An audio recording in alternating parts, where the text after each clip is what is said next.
Yo, yo, yo, welcome back to another show of It Matters, where we talk about everything that really, really matters to society, to the planet, and to environment, to the entire planet. You know what I'm saying? This is me again, Zikri Khalil, your usual host. As you can see, I've lost a bit of weight. Yes, not because I'm exercising, to be honest, it's more because it's fasting month. So I've been fasting a lot. It's like I always fast. So I hope you guys are fasting for all our Muslim brothers and sisters. But other than that, if you're not, make some time to exercise and stuff like that. But today, yes, today is the day. I think a lot of you Incitement subscribers have been asking, when are we going to see this TikToker? Well, he's not just any TikToker. He's more than that. To be honest, he's not just funny. He's an amazing person who's started something from the bottom, and now he's really here. That's why I'm so honored to have Hubert Lee, who's not just a TikToker from a prominent one from Southeast Asia, but also the CEO of Quadby, one of his babies that's growing day by day. How are you, Hubert? You are muted. Unmute yourself, please.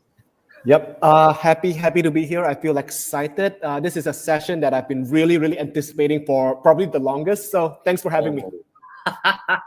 Yo, man, it's no problem. I'm so glad that you're finally with us. At the same time, it's great to finally have you on the show. We've been running this in Matter Show for quite some time, but you know, when everyone knows you, especially in Malaysia and parts of Southeast Asia, everyone knows you as this guy who's running amazing content. Mostly are funny, and very relatable. But no one knows about really much about this amazing platform that you have started in your own house called Quadby. And if for you guys who don't know what Quadby is a platform for students to come together and start discussing and do some epic shit. Maybe you can correct me if I'm wrong over there. Maybe you can elaborate a little bit more. What is the focus of the problem you're trying to solve with Quadby, Hubert? Right. In short, what we're trying to achieve at Quadby, a quick introduction. Quadby is a student community app, and it is exclusively for students only. So a quick elaboration on the problem. Maybe we can also talk a little bit about the story on how everything started. So it started in 2018. So it was a family gathering. And as you know, Chinese families, when we gather, it's a really huge gathering of 2 to 3 generations. So I have 2 cousins aged 17 and 18. And I think they're really smart. And I told them, I think both of you are so smart. Why not you add me on Facebook? Let's keep in touch. Because I don't want to give them my phone number. Last thing I want is for kids. I won't say kids, but my cousins to bug me at 3 a.m. asking me to play Mobile Legends with them. So I don't want that. So I asked them to add me on Facebook. And they gave me the weirdest look ever. The look is exactly like this. And then I asked them why.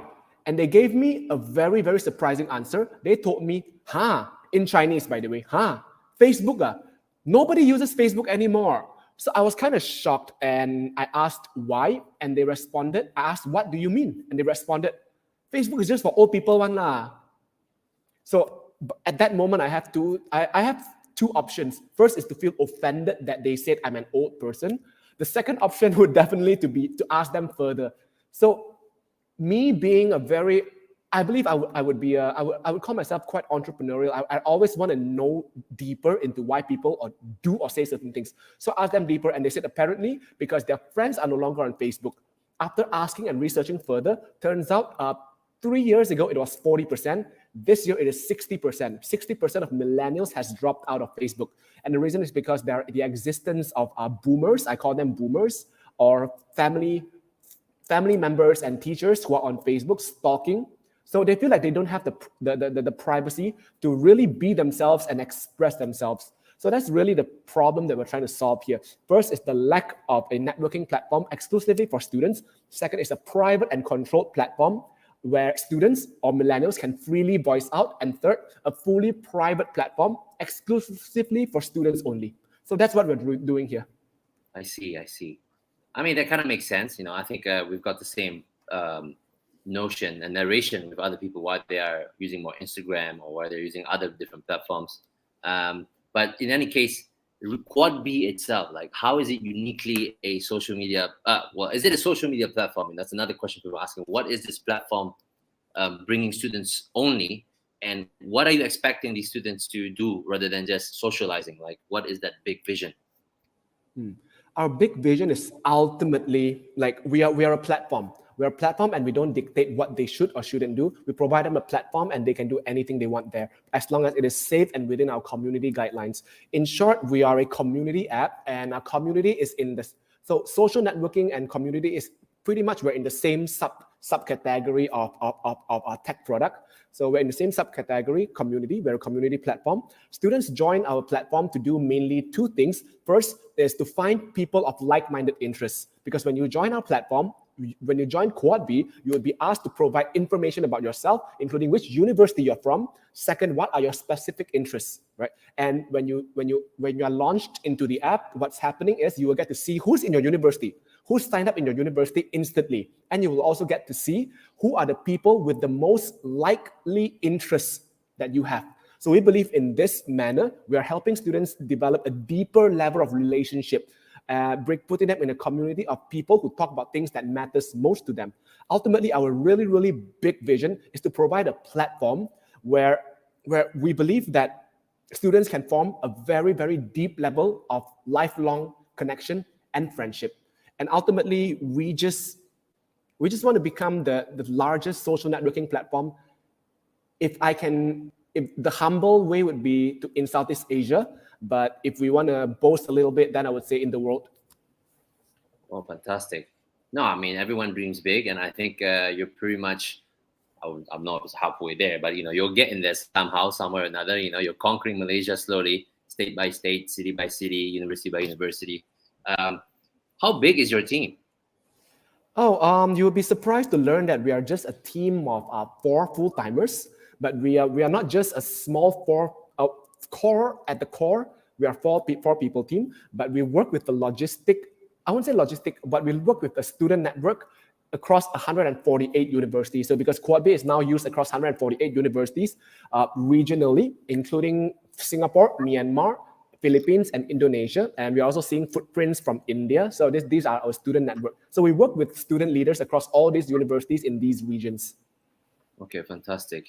That's good to know. I mean, you're already crawling on other countries and other regional, India even. I mean, if you can get India, kudos to you.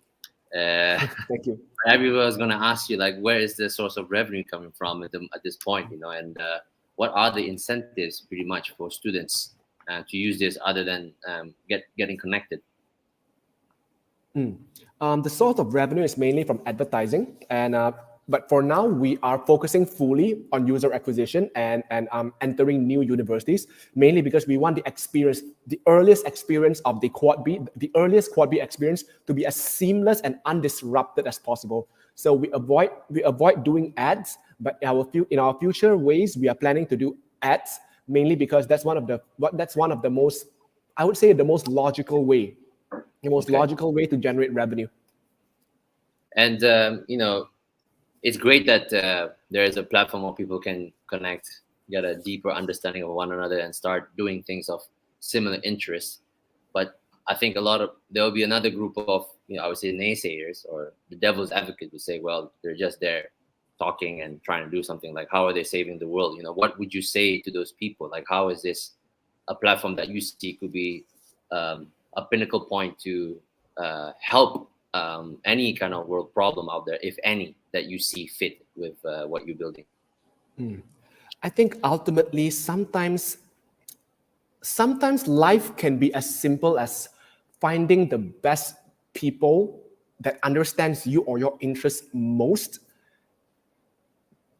It could be as simple as that. I mean, young people being young people, students being students, us being us. Sometimes we can just all agree that not everyone wants to solve world problems. Some people just want to be happy.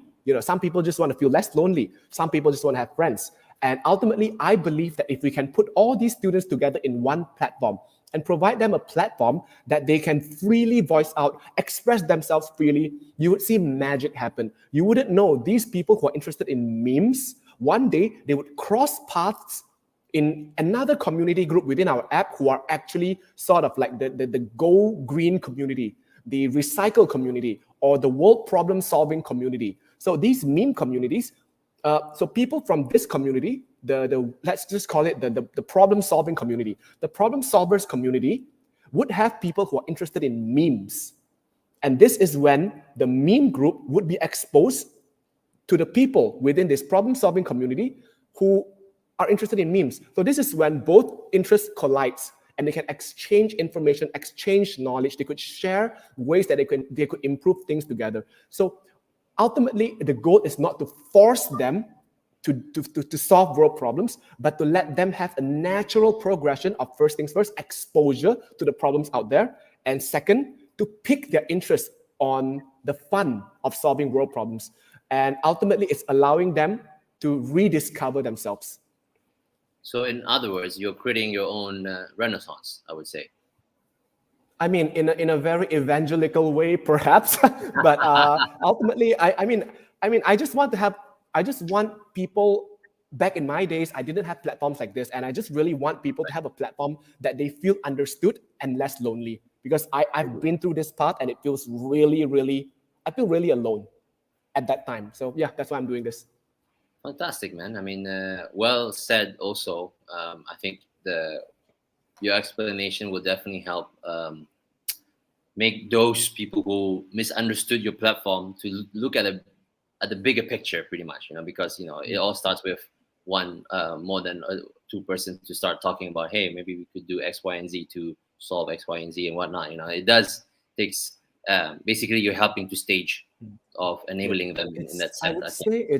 I would say it's sort of like a journey, because we don't want to force people who don't care about world issues to care about world issues. Yeah, it's a journey for them to discover whether they want to do it or don't want to do it. And our platform is there to facilitate all their journey.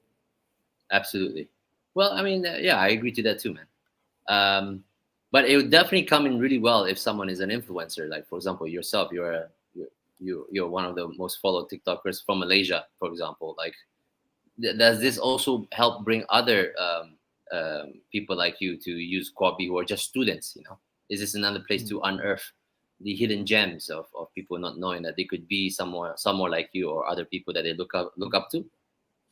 Well, I personally wouldn't call myself an influencer. To me, that is sort of like a very big word to use. It is a really big word. And I kept asking myself, people are calling me an influencer. What am I truly influencing? Because all I do are funny videos. All I do are, all these things that make people laugh. And as time progresses, I sometimes receive messages from people stating that, hey, from my fans stating that, hey, I was depressed, my school was bad. When I watch your videos, I feel good, and it gave me the motivation to work harder, because if I don't work hard, my mom won't give me my phone to watch your videos. So that was like, wow, this is a really, really interesting thing to know, that they are working hard to ace their studies so that their mom or their dad or parents in certain cases would give them access to their phone to watch my videos, because my videos are published every day consistently at 11 p.m. The most popular series consistently every day. So that's sort of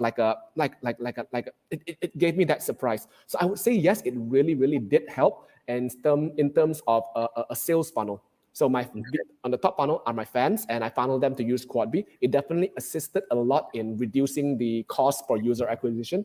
Definitely, it also gave me a strong negotiating power when I go into universities to talk to these lecturers and university management to negotiate how we can bring Quadby into the university. So yes, it helps a lot. It's amazing leverage to have. I mean, the build of your contents are they're outrageously funny. To the point where I even watch it till late night sometimes when I'm all alone. Obviously. Thank you. But that's a weird thing to hear. But okay, thanks. Don't worry, man. You deserve it, bro.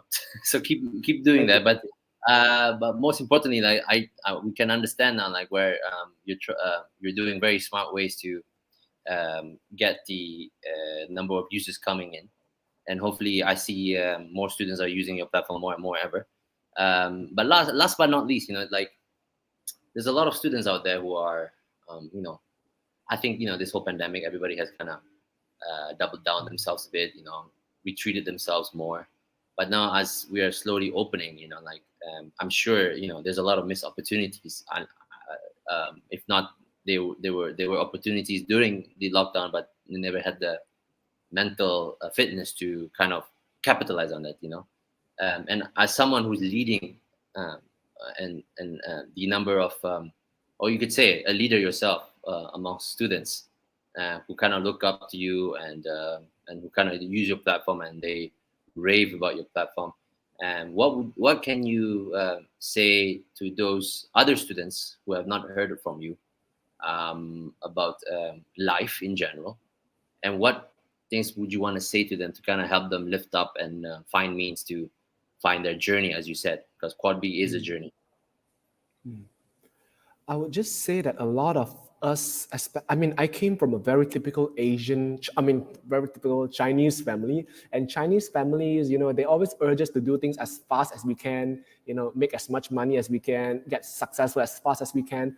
Overall, over time, I realized that, a lot of adults are putting a lot of expectations on how young people should and shouldn't behave. And I just feel that, yes, while these expectations, there are certain level of expectations we need to fulfill, but the basis of all these expectations, it is really, really just these two. First, become in Chinese we call become a useful person, and in second, don't do bad things. So the expectations all drills down to all these two.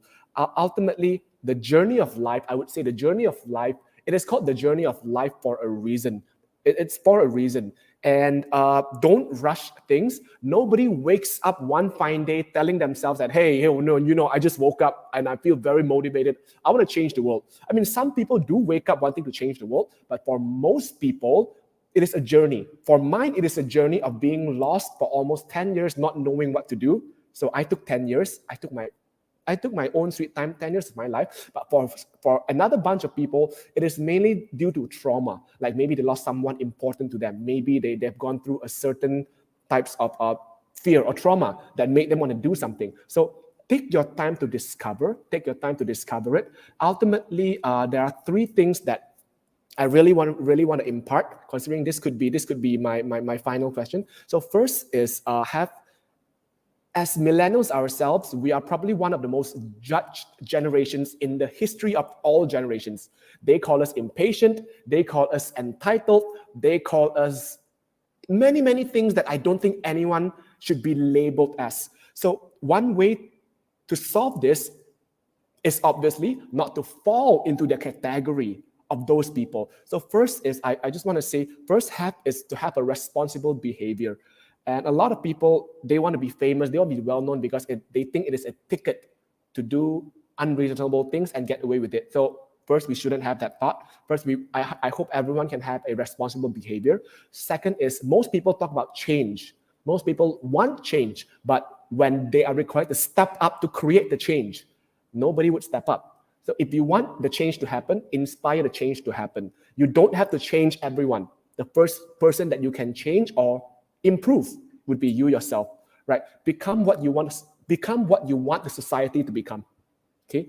And if you want a society to be kind, you have to be kind first. Like last but not least, always start small and think big. Unless you have the financial capacity or the resources to start big and still think big, then good for you. But for most people, we need to start small, but we need to think big. Yeah. Fantastic, man. Those are great words of wisdom, and definitely millennials are misunderstood by the elderly, excluding me. So I definitely appreciate you trying to, share another perspective to really look at our younger generations. It's not because they're misunderstood. It's because they just need a bit of encouragement, a bit of understanding. Just like what you just said. Actually, can I just add in one more, because I noticed that you see the back of our background is the same. It's a ladder.